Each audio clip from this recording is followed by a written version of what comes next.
manipulates the value of the currency being issued.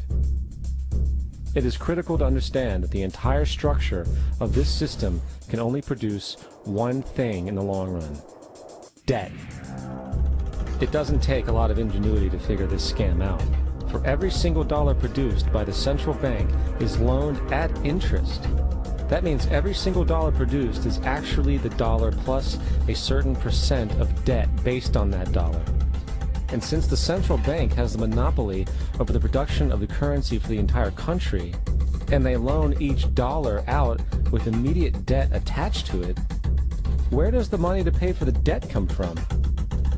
It can only come from the central bank again, which means the central bank has to perpetually increase its money supply to temporarily cover the outstanding debt created, which in turn, since that new money is loaned out at interest as well, creates even more debt. The end result of this system without fail is slavery, for it is impossible for the government and thus the public to ever come out of the self-generating debt. The founding fathers of this country were well aware of this.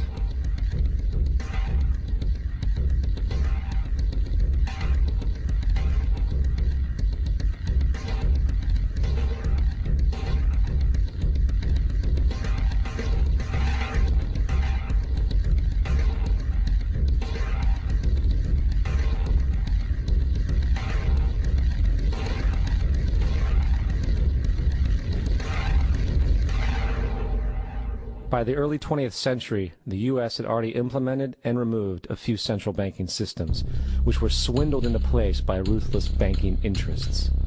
At this time, the dominant families in the banking and business world were the Rockefellers, the Morgans, the Warburgs, the Rothschilds.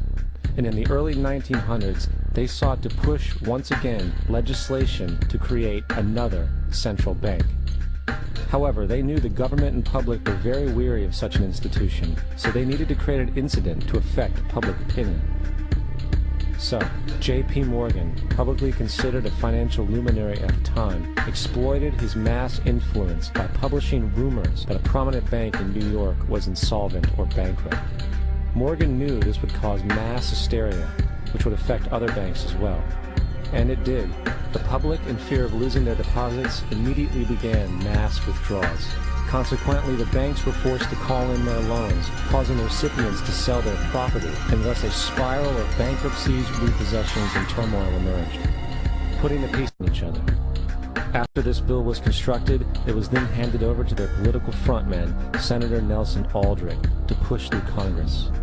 And in 1913, with heavy political sponsorship by the bankers, Woodrow Wilson became president, having already agreed to sign the Federal Reserve Act in exchange for campaign support. And 2 days before Christmas, when most of Congress was at home with their families, the Federal Reserve Act was voted in, and Wilson in turn made it law. Years later, Woodrow Wilson wrote, in regret,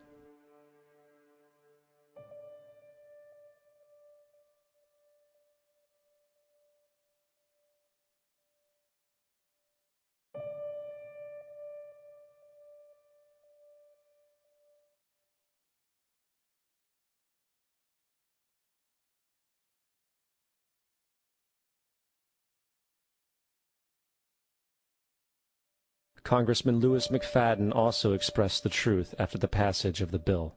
A world banking system was being set up here, a superstate controlled by international bankers, acting together to enslave the world for their own pleasure.